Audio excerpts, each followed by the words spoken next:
Hello दोस्तों, मैं हूं आपका दोस्त किशोर सिंह चौहान। आज लेकर के आए हैं हम एक इंटरेस्टिंग टॉपिक जिसका नाम है फड़ चित्रण।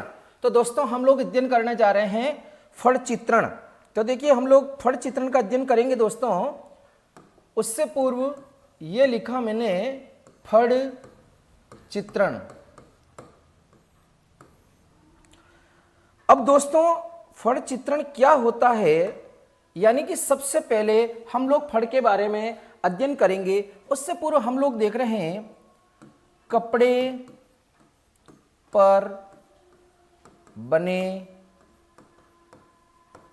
चित्र। दोस्तों, ये कपड़े पर बने हुए चित्र किसके हो सकते हैं? किसी लोक देवी देवता, कोई इतिहास से संबंधित कोई ऐतिहासिक व्यक्तित्व हो, या कोई सामान्य व्यक्ति भी हो सकता है। सामान्य व्यक्ति भी हो सकता है। उसकी संपूर्ण जीवनी को हम लोग कपड़े के ऊपर चित्रात्मक रूप से अगर व्याख्या करेंगे तो वह कला कहलाती है फड़ चित्रकला या फड़ चित्रण। यह एक प्रकार का चित्रकला से संबंधित टॉपिक है। चित्रकला से संबंधित यह टॉपिक आता है। हम लोग देखेंगे कि फड़ चित्रण के अंतर्गत प्रसिद्ध फड़ चित्रकला कहां की है, तो हम लोग देखेंगे शाहपुरा बिलवाड़ा। शाहपुरा बिलवाड़ा का जोशी परिवार। शाहपुरा बिलवाड़ा का दोस्तों जोशी परिवार।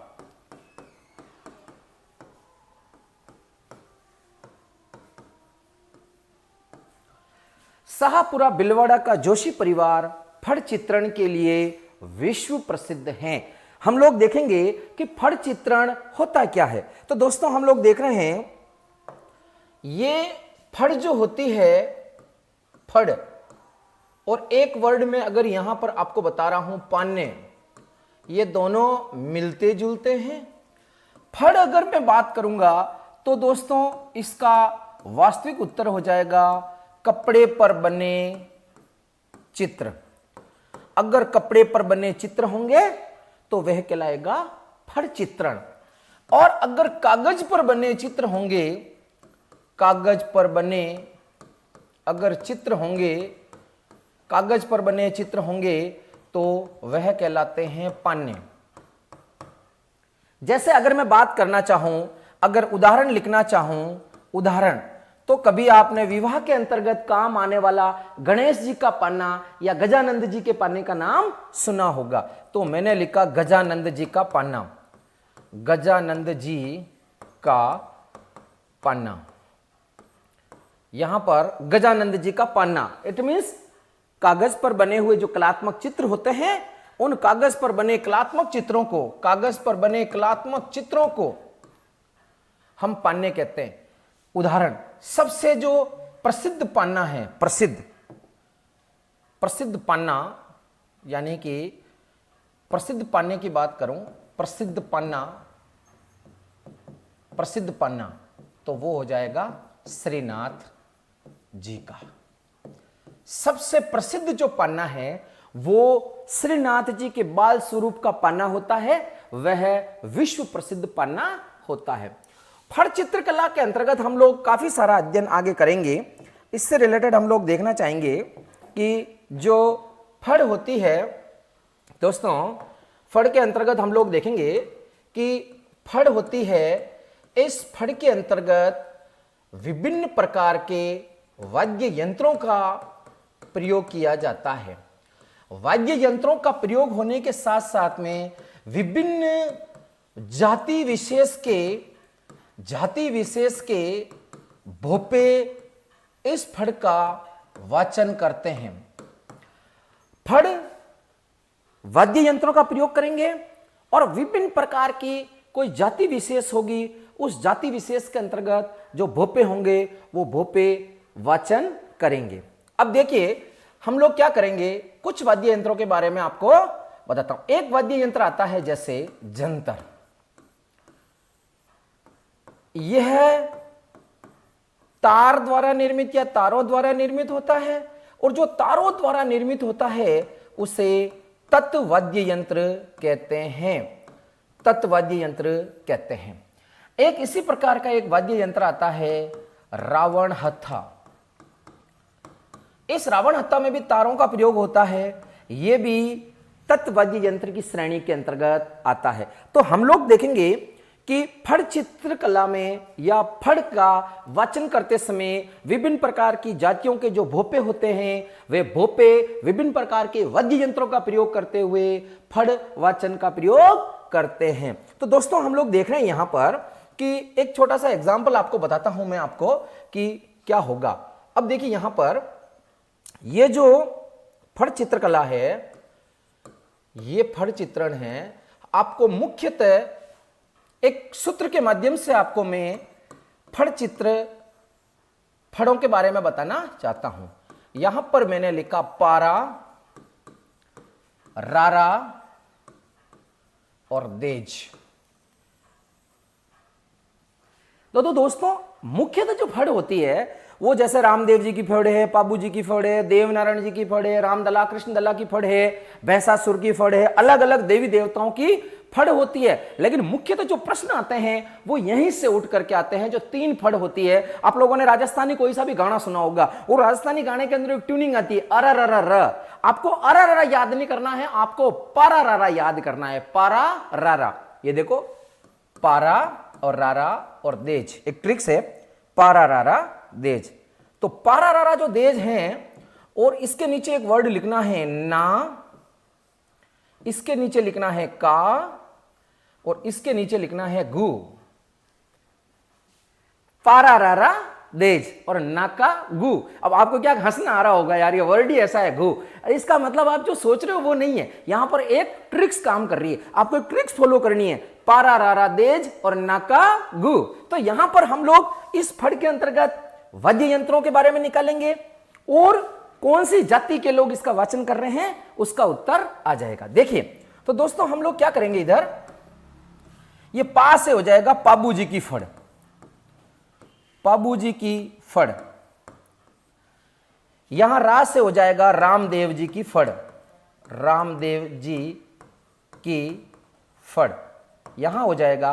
और देव से हो जाएगा देव नारायण जी की फड़, देव से क्या हो जाएगा, देव नारायण जी की फड़, देव नारायण जी है ना, देव नारायण जी की फड़। अब दोस्तों देखिए हम लोग क्या कर रहे हैं, यहां पर यहां पर ये एक वाद्य यंत्र का नाम लिख रहा हूं। रा से हो जाएगा रावण हत्था, इस रा से हो जाएगा रावण हत्था, और इस ज से हो जाएगा जंतर।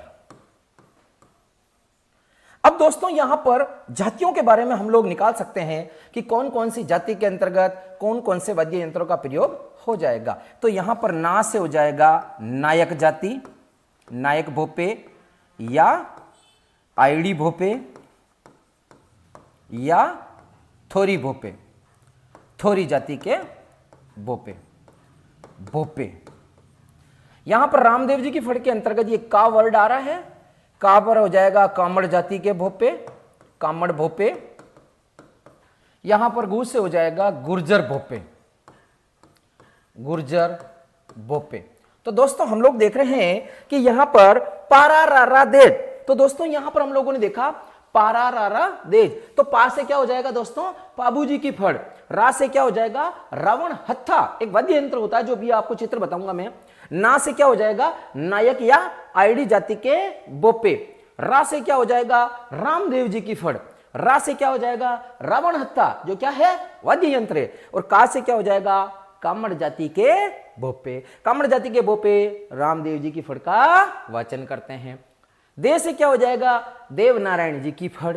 ज से क्या हो जाएगा, जंतर वाद्य यंत्र, और गु से क्या हो जाएगा, गुर्जर जाति के भोपे। तो यहां पर एक सिंपल सी ट्रिक हम लोगों ने फॉलो की है दोस्तों, पारा रारा देज और नाका गु, यानी कि हम लोग जानते हैं कि वाद्य यंत्रों का प्रयोग करते हैं और वाद्य यंत्रों का प्रयोग करते हुए हम लोग इसका वाचन विभिन्न प्रकार की जातियों के द्वारा किया जाता है। तो दोस्तों आगे देखेंगे हम लोग, ये देखिए अभी अभी मैं बात कर रहा था कि देवनारायण जी की फड़ का वाचन जंतर वाद्य यंत्र के साथ में किया जाता है। तो दोस्तों देखिए जंतर वाद्य यंत्र क्या होता है, ये देखिए ये जंतर वाद्य यंत्र यहां से स्टार्ट किया, ये एक तुम्बा लगा रखा है, एक तुम्बा यहां लगा रखा है, तो इट मींस ये तुम्बा है। तुम्बा, तुम्बा आप जानते होंगे जो कि लोकी होती है, लोकी जिसको हम आल या आलड़ी कहते हैं, उस टाइप का एक तुम्बा होता है, वो तुम्बा लगाते हैं। तो यहां पर देखिए दो तुम्बे हैं और बीच में ये लकड़ी का बनाया हुआ स्ट्रक्चर है और ये कसने के लिए तार लगाए हुए हैं, देखिए यहां पर काफी सारे, और इन तारों के बीच को ये हाथों की जो अंगुलियां हैं, इन अंगुलियों के माध्यम से झनकृत करते हुए इसका वाचन किया जाता है। और साथ साथ में भोपे और भोपण, यानी भोपे और भोपण दोनों के द्वारा फड़ का वाचन किया जाता है। कौन सी फड़ का वाचन होगा, अभी अभी बताया मैंने कि जंतर वाद्य यंत्र के लिए देवनारायण जी की फड़ का वाचन किया जाता है। देवनारायण, तो देवनारायण जी की फड़ अगर होगी, देवनारायण जी की फड़ का वाचन करते समय किस वाद्य यंत्र का प्रयोग करते हैं, तो दोस्तों उत्तर हो जाएगा जंतर वाद्य यंत्र का प्रयोग किया जाता है। तो दोस्तों जंतर वाद्य यंत्र का प्रयोग करेंगे तो वो देवनारायण जी की फड़ होगी। ये देखिए जंतर वाद्य यंत्र, ये लिखा जंतर वाद्य यंत्र होता है। यह वाद्य वीणा की तरह होता है, वादक इसको गले में डालकर खड़ा खड़ा ही बजाता है, और वीणा की तरह इसमें दो तुम्बे लगे होते हैं, इनको बीच में बांस की लंबी नली लगी होती है, इसमें कुल 4 तार होते हैं, कुल तारों की संख्या 4 होती है। राजस्थान में यह गुर्जर भोपों द्वारा प्रचलित वाद्य यंत्र है। तो दोस्तों हम लोग जब वाद्य यंत्र पढ़ेंगे तो वाद्य यंत्रों को हम लोग 4 श्रेणियों में बांटते हैं। पहला वाद्य यंत्र हो जाएगा तत्वाद्य यंत्र, ऐसे वाद्य यंत्र जो कि तारों द्वारा निर्मित होते हैं, जिसमें तार लगे होते हैं, तारों को झनकृत किया जाता है, तारों को बजाया जाता है, जिसमें से एक मधुर ध्वनि उत्पन्न होती है, ऐसे वाद्य यंत्र तत्वाद्य यंत्र कहलाते हैं।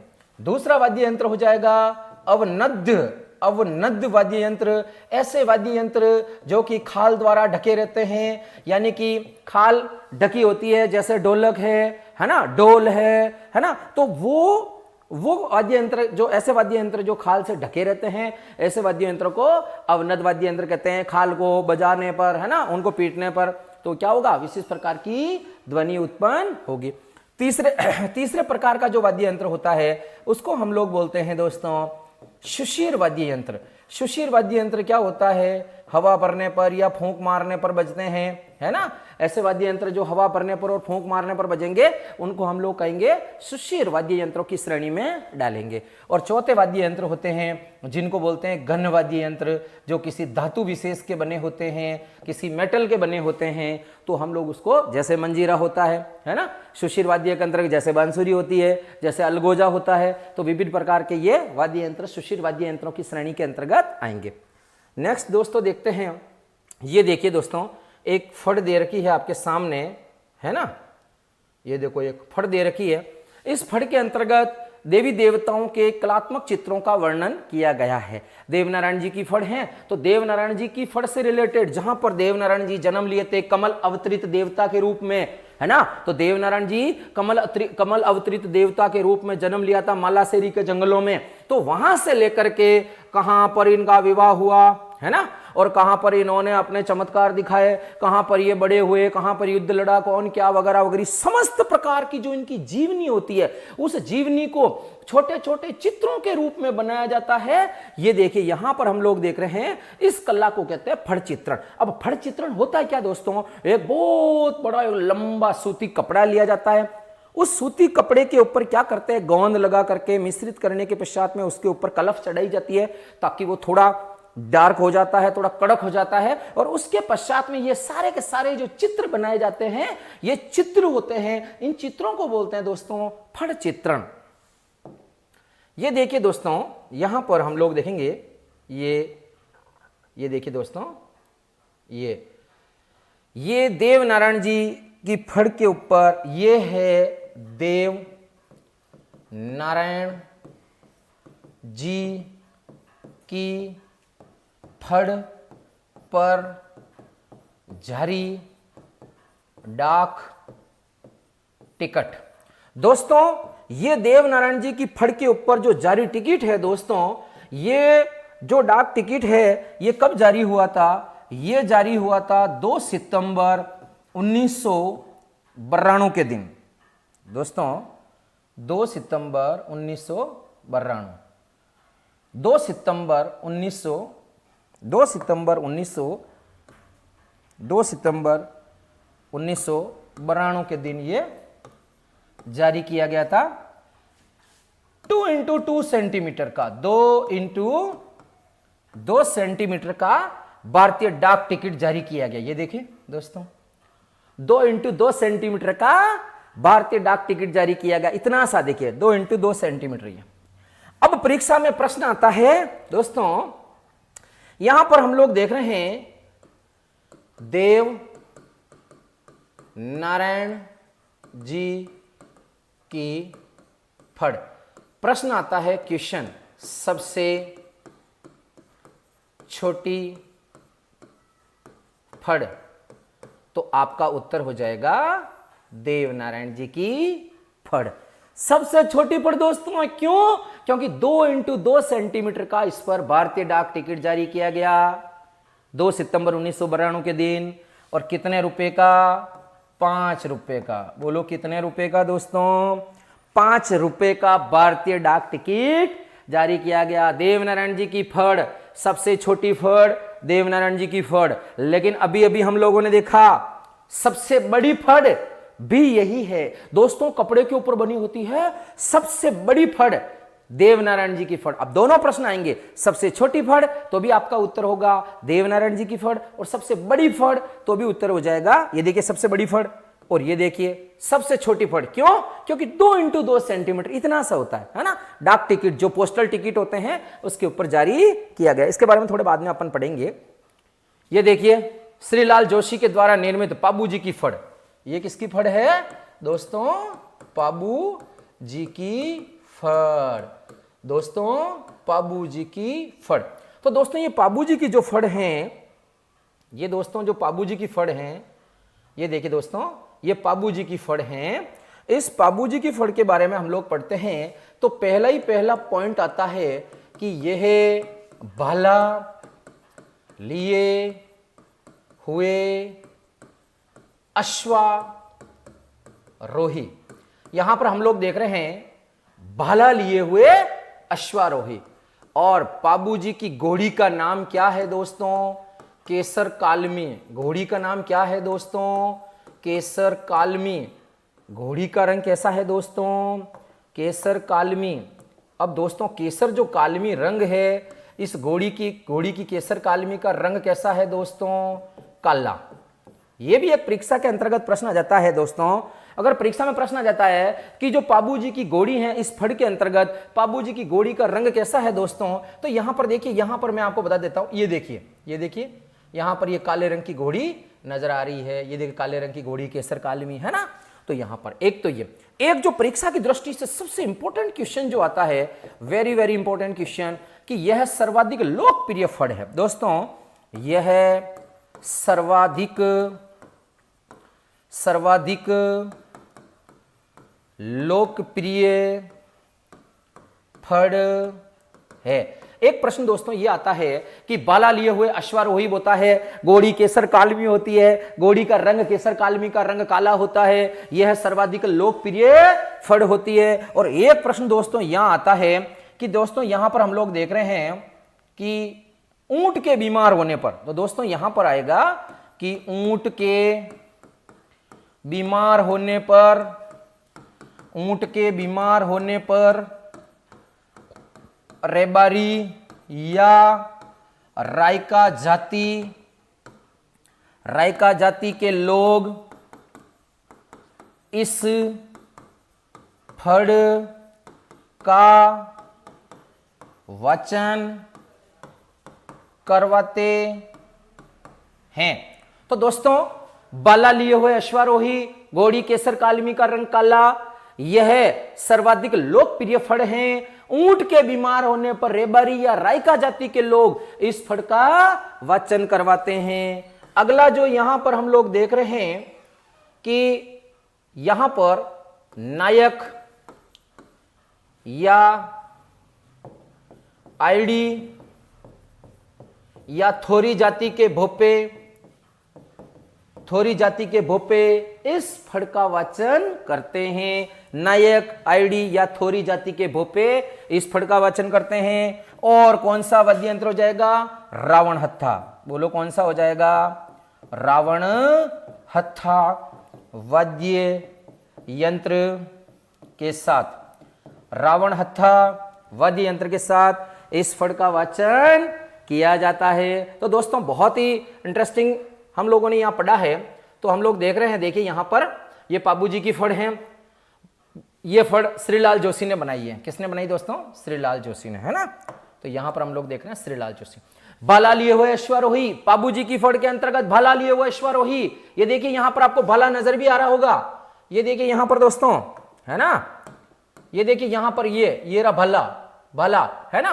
तो भाला लिए हुए अश्वारोही। पाबूजी की घोड़ी का नाम क्या है दोस्तों? केसर कालमी। इस फड़ के अंतर्गत पाबूजी की फड़ के अंतर्गत पाबूजी की घोड़ी केसर कालमी का रंग कैसा दोस्तों? काला। और ये सर्वाधिक लोकप्रिय फड़ है। और वेरी वेरी इंटरेस्टिंग टॉपिक, ऊंट के बीमार होने पर, जब ऊंट बीमार होता है, ऊंट के बीमार होने पर रेबारी या रायका जाति के लोग इस फड़ का वाचन करवाते हैं। और नायक, आईडी या थोरी जाति के भोपे इसका वाचन करते हैं। और ये रावण हत्था वाद्य यंत्र के साथ में प्रयोग किया जाता है।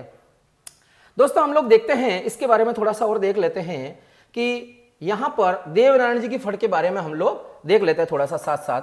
ये देखिए दोस्तों, देवनारायण जी की फड़, देवनारायण जी की फड़, देवनारायण जी की फड़, देव नारायण जी की फड़। फर्स्ट पॉइंट, यह है सर्वाधिक पुरानी फड़ है। यह है सर्वाधिक लंबी फड़ है। सर्वाधिक चित्रों वाली फड़ है। सर्वाधिक समय लगाने वाली फड़ है। समय लगाने वाली, सर्वाधिक समय लगाने वाली फड़ है। इस फड़ का निर्माण चौथमल जी ने किया। चौथमल जी जोशी द्वारा चित्रित।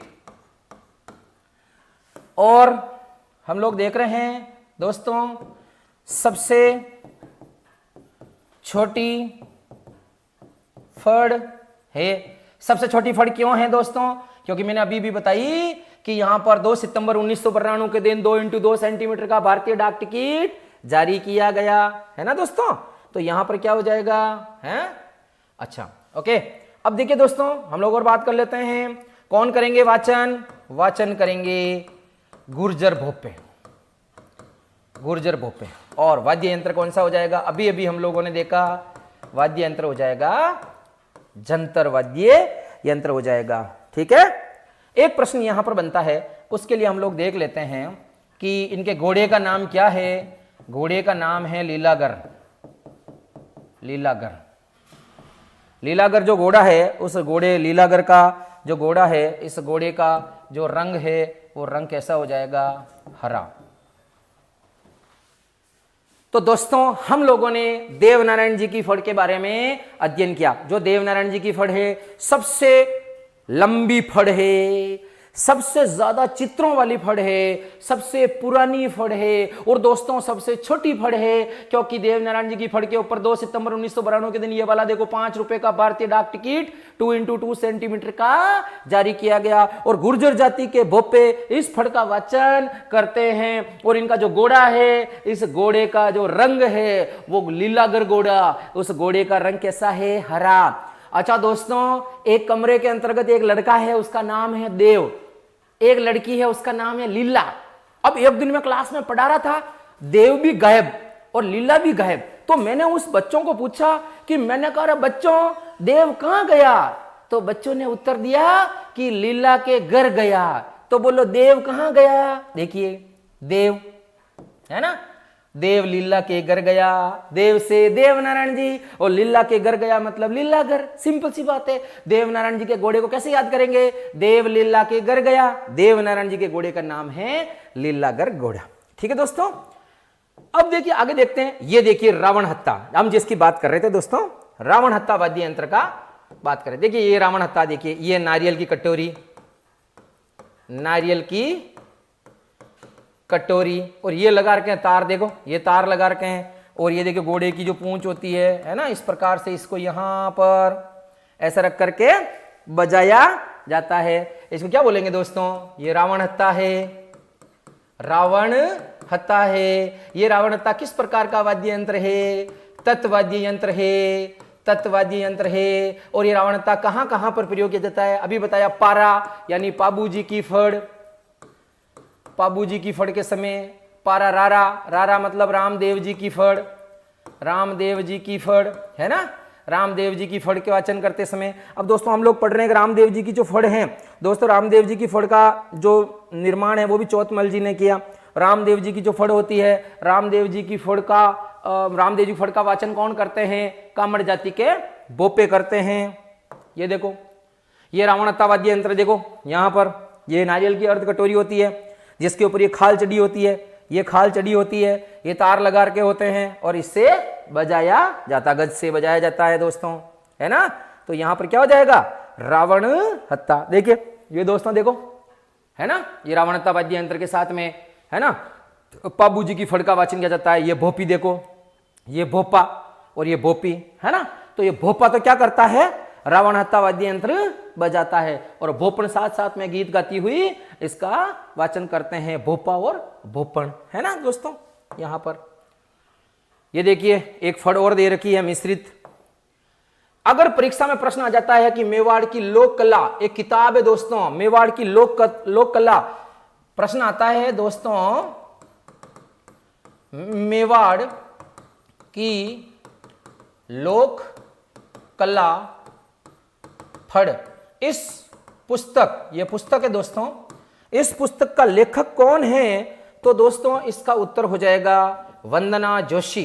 दोस्तों इसका उत्तर क्या हो जाएगा, वंदना जोशी। एक पुस्तक है दोस्तों, एक पुस्तक है मेवाड़ की लोक कला फड़, वंदना जोशी है ना। इस फड़ के लिए एक फड़ ये दे रखी है दोस्तों, ये फड़ पेंटिंग है ना। ये देखिए फड़ पेंटिंग है जिसके अंदर भगवान कृष्ण है ना। तो हम लोग इसके अंतर्गत थोड़ा सा पढ़ लेते हैं, है ना दोस्तों। तो एक फड़ आती है जिसको बोलते हैं रामदल्ला, कृष्णदल्ला, रामदल्ला, कृष्णदल्ला की फड़, रामदल्ला कृष्णदल्ला की फड़। इस फड़ का निर्माण किया था धूलजी जोशी ने, धूलजी जोशी ने। रामदल्ला कृष्णदल्ला की जो फड़ है, इस फड़ का चित्रण किया था धूलजी जोशी ने। और ये कौन सी जाति के द्वारा बजाया जाता है, तो भाट जाति के लोगों के द्वारा बिना किसी वाद्य यंत्र के, बिना किसी वाद्य यंत्र के, बिना किसी वाद्य यंत्र के दोस्तों इसका वाचन, वो बिना किसी वाद्य यंत्र के, इसका वाचन बिना किसी वाद्य यंत्र के, इसका वाचन, इसका वाचन केवल दिन में किया जाता है दोस्तों, केवल दिन में किया जाता है। ये भी आपको याद करना है। और दोस्तों कहां पर करेंगे, तो ये करेंगे हाड़ौती क्षेत्र में। तो दोस्तों हम लोग देख रहे हैं कि रामदला कृष्णदला की फड़, ये देखिए कृष्ण भगवान है ना, रामदला कृष्णदला है ना। तो रामदला कृष्णदला की फड़, इसका निर्माण किसने किया था, धूलजी जोशी ने। कौन सी जाति के द्वारा इसका वाचन किया जाता है, भाट जाति के लोगों द्वारा, बिना किसी वाद्य यंत्र के, बिना किसी वाद्य यंत्र के इसका वाचन केवल और केवल दिन में किया जाता है दोस्तों। इसका वाचन दिन में किया जाता है और हाड़ौती क्षेत्र में किया जाता है ना। आगे देखो ये भी फड़ पेंटिंग है, ये एक और पेंटिंग है देखो, घर के बाहर बनाई जाने वाली सामान्यतः एक पेंटिंग ये भी दे रखी है दोस्तों। ये देखिए, ये बिलवाड़ा के अंतर्गत फड़ पेंटिंग का एक बहुत बड़ा हब बनेगा, 3 करोड़ रुपए का, जिसकी घोषणा कर चुकी है पूर्व मुख्यमंत्री वसुंधरा राजे सिंधिया। तो यहां पर हम लोग एक बात कर लेते हैं कि बिलवाड़ा में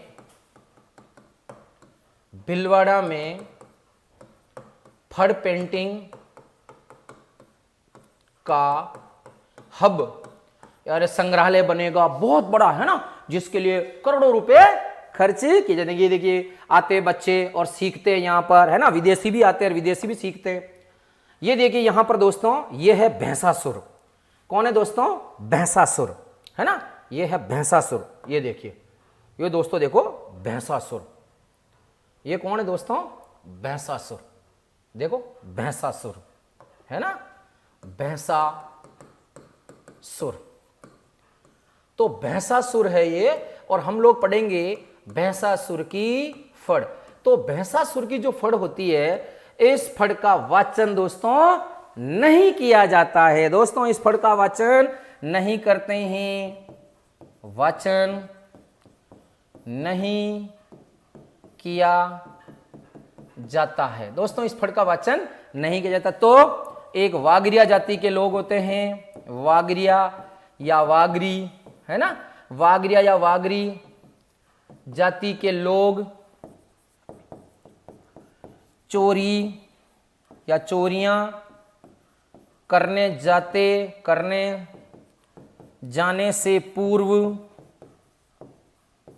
सगुन या सुकून, कुछ भी याद कर लो, मांगते हैं।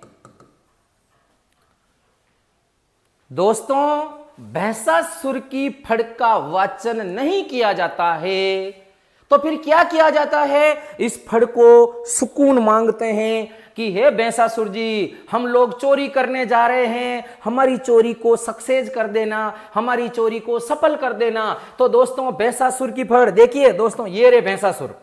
ये कौन है दोस्तों? ये देखिए, ये रे भैंसासुर। यहां पर भैंसासुर, इसकी पूजा होती है दोस्तों।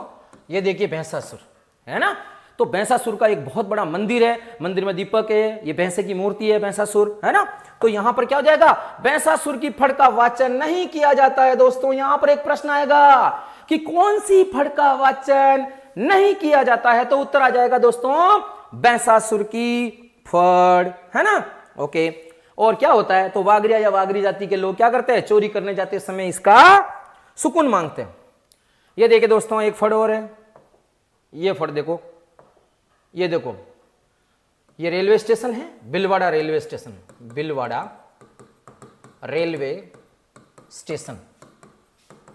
बिलवाड़ा रेलवे स्टेशन पर टिकट काउंटर के ऊपर ये देखिए, ये बाबूजी की फड़ लगा रखी है। इसको बनाने वाला है श्रीलाल जोशी, श्रीलाल जोशी। बिलवाड़ा रेलवे स्टेशन के ऊपर ये टिकट काउंटर है, और टिकट काउंटर के ऊपर ये फड़ चित्रण लगाई हुई है। इसका निर्माण किया था श्रीलाल जोशी ने। ये रही दोस्तों, क्वेश्चन आता है कि कोरोना पर पहली फड़, अरे भाई पहली फड़ किसने बनाई रे? किसने बनाई? तो दोस्तों उत्तर हो जाएगा, बोलो भाई दोस्तों, उत्तर क्या हो जाएगा रे? अभिषेक जोशी। बोलो भाई कौन सा जोशी? अभिषेक जोशी। देखो दोस्तों, इसको थोड़ा सा बड़ा करके दिखाता हूं मैं आपको, है ना। ये देखो, ये देखो, ये देखिए साहब, इसके अंतर्गत ये देखिए माननीय नरेंद्र मोदी हैं, है ना। ये देखिए खूब सारे लोग यहां पर देखिए काउंटर, ये देखो मास्क लगा करके बैठे हुए हैं, है ना। ये नरेंद्र मोदी की ताकत को बताया गया दोस्तों। और इसके अंदर देखो ये चीन, ये चाइना का डायनासोर, ये विश्व के सभी देशों के ऊपर फुहारे मार रहा है। ये देखिए हॉस्पिटल के कर्मचारी साफ सफाई कर रहे हैं। ये देखिए यहां तक जानवर यहाँ ग्रसित हो गए कि कौन कौन से जानवरों का चमगादड़, देखिए चमगादड़ का मांस, चमगादड़ उल्टे लटका रखे हैं, चीन के थ्रू आया। फिर हम लोगों के अंतर्गत यहाँ पर विभिन्न प्रकार के कोरोना वॉरियर्स को दिखाया गया दोस्तों।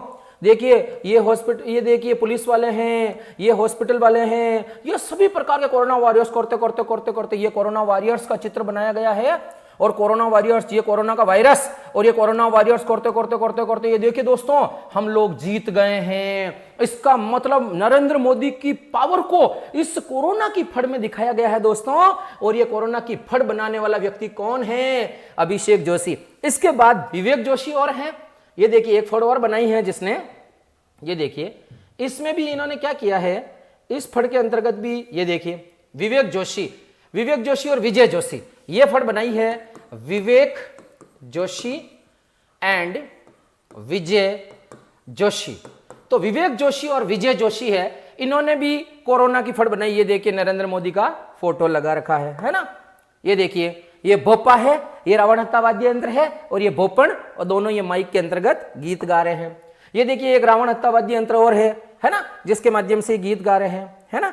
तो अब देखिए दोस्तों यहां पर क्या हो रहा है कि एक दो पॉइंट और हैं, वो मैं आपको लिख करके फिर अपन इसकी समापन की घोषणा करते हैं। देखिए फड़, यहां पर अमिताभ बच्चन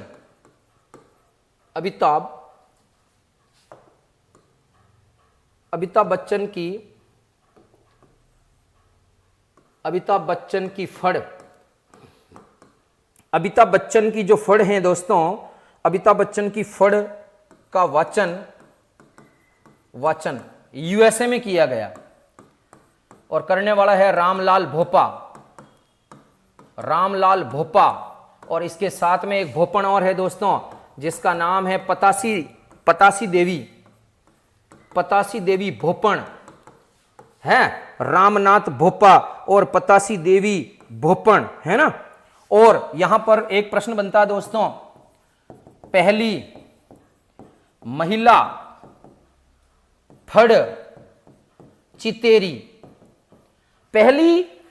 महिला फड़ चितेरी हैं, उसका नाम आएगा दोस्तों पार्वती जोशी। और एक प्रश्न और बनता है दोस्तों, अंतरराष्ट्रीय ख्याति प्राप्त, अंतरराष्ट्रीय या इंटरनेशनल, अंतरराष्ट्रीय ख्याति प्राप्त चितेरी का मतलब चित्र बनाने वाली, वो नार चित्रे वाली चितेरी नहीं है रे भाई, है ना। तो इसका नाम हो जाएगा गोतली देवी। क्या हो जाएगा? गोतली देवी। ये गोतली देवी है, कोतली देवी नहीं है, गोतली देवी हो जाएगा। क्या हो जाएगा दोस्तों? गोतली देवी। क्या हो जाएगा दोस्तों? इसका नाम गोतली देवी, है ना। तो अब हम लोगों ने आज की तारीख में जो पढ़ा है, हम उसको बोलेंगे फड़ चित्रकला। फड़ चित्रकला के अंतर्गत हम लोगों ने फड़ चित्रण के अंतर्गत देखा, रामदेव जी की फड़ देखी, पाबू जी की फड़ देखी, है ना, देवनारायण जी की फड़ देखी, रामदला कृष्णदला की फड़ देखी, भैंसासुर की फड़ देखी, है ना। तो ये सारी की सारी जो फड़ है, ये क्या होता है, बहुत बड़ा कपड़ा होता है और कपड़े के ऊपर बने हुए चित्र होते हैं, जिसको फड़ चित्रकला बोलते हैं या फड़ चित्रण बोलते हैं। तो आज के लिए दोस्तों इतना काफी है, फिर नेक्स्ट वीडियो के साथ में मिलते हैं। तब तक के लिए दोस्तों गुड बाय, गुड नाइट, सब्बा खैर, थैंक यू वेरी मच।